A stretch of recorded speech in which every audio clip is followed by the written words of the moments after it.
पाकिस्तान इस वक्त high alert पर है। क्यों हम भूल जाएं इमाम हसन हुसैन को? मारने वाला भी मुसलमान और मरने वाला भी मुसलमान। दोस्तों, ईरान के हमले के बाद पाकिस्तान ने भी ईरान पर हमला कर दिया है और अब शायद ईरान और पाकिस्तान में जंग होने वाली है। दोस्तों, देखते हैं पाकिस्तानी मीडिया ईरान और पाकिस्तान में होने वाले हमलों के बारे में क्या कह रही है। पाकिस्तान इस वक्त हाई अलर्ट पर है और सवाल ये उठ रहा है कि क्या ईरान एक और हमला तो नहीं कर देगा।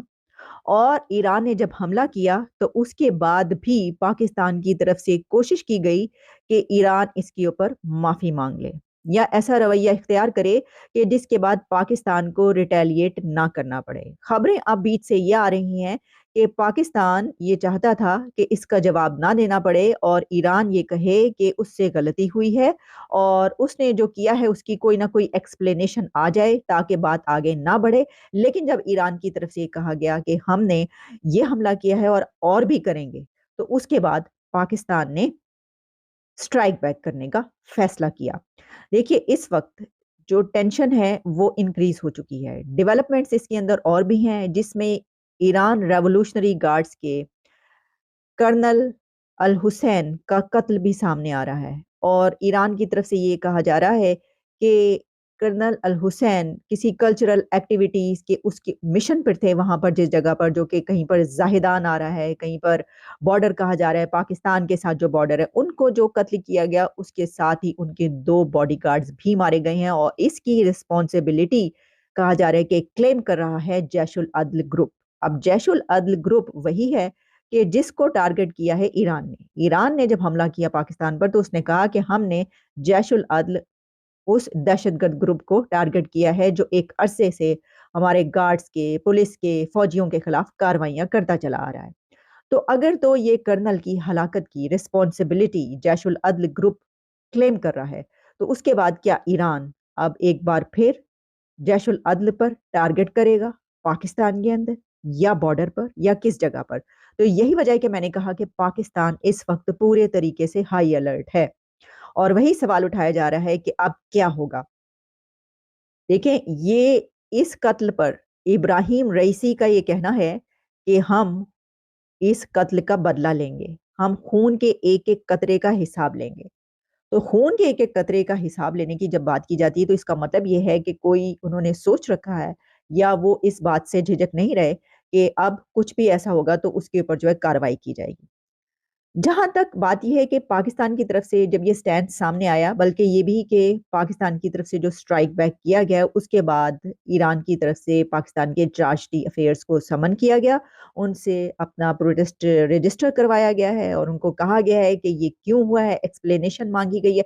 आप जानते हैं कि डिप्लोमेटिक वे में जिस तरीके से होता है, जैसे कि पाकिस्तान की तरफ से एक्सपेल कर दिया गया एम्बेसडर को, अब उनकी तरफ से चार्ज डी अफेयर्स को बुलाया गया और ये कहा गया। लेकिन ये बात कहना कि हम खून के एक एक कतरे का हिसाब लेंगे और फिर जो ईरान के डिफेंस मिनिस्टर हैं उनकी तरफ से भी जब ये कहा गया था कि हम ये एक नहीं है बल्कि इसके बाद भी कार्रवाई होगी, ऐसी बात की गई थी। ये कुछ उसी तरह की सूरत हाल लग रही है कि अफगानिस्तान की तरफ से भी जब उनके डिफेंस मिनिस्टर बात करता है तो कई मरतबा ये बात कही गई, बल्कि जबीउल्लाह मुजाहिद से लेकर और भी जो उनकी अथॉरिटीज हैं वो भी इस तरह की बातें करते रहे कि ये जो टीटीपी के हमले हैं खुद संभालें और फिर ये कि ज्यादा बात ना करें और फिर नक्शे तक बदल दिए गए और पता नहीं क्या क्या होता रहा।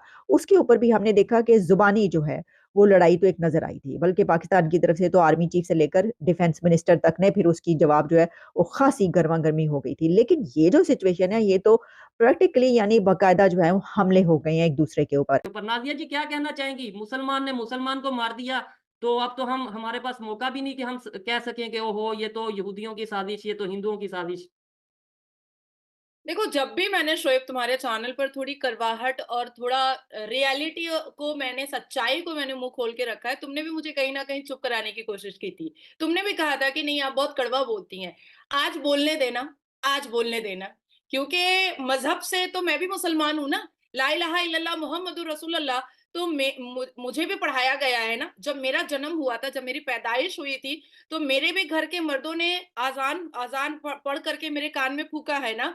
तो आज हम जैसे लोगों को अपफ्रंट आकर के ये समझाने की जरूरत आन पड़ी है कि तेरा मेरा रिश्ता क्या, ला इलाहा इल्लल्लाह का कड़वा सच सामने सबके आ चुका है।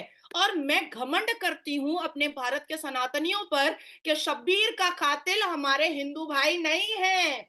मैंने पहले भी कहा था कि ये जो मुसलमान मरता है, मुसलमान मारता है, मुसलमान लूटता है और मुसलमान लुटवाता है, ये इसमें सच्चाई आज से नहीं है, इसमें सच्चाई अल कुरान से है। क्यों हम भूल जाए इमाम हसन हुसैन को मारने वाला भी मुसलमान और मरने वाला भी मुसलमान?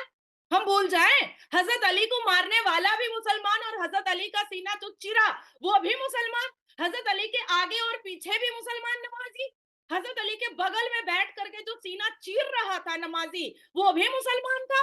हम कैसे भूल जाए? हम तो नहीं भूल पाएंगे। इजराइल और हमास का, गाजा का जब कॉन्फ्लिक्ट हुआ सबने क्या नारा लगाया, तेरा मेरा रिश्ता क्या, ला इलाहा, इजराइल इजराइल इजराइल बहुत खराब है, ये है वो है।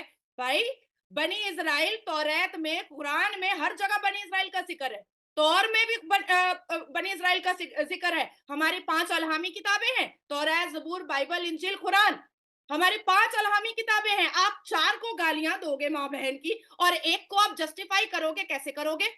क्यों करोगे?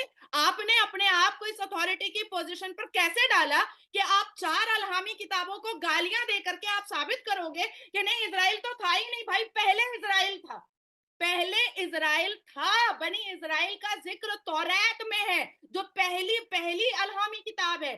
इजराइल का, बनी इजराइल का जिक्र कुरान में है।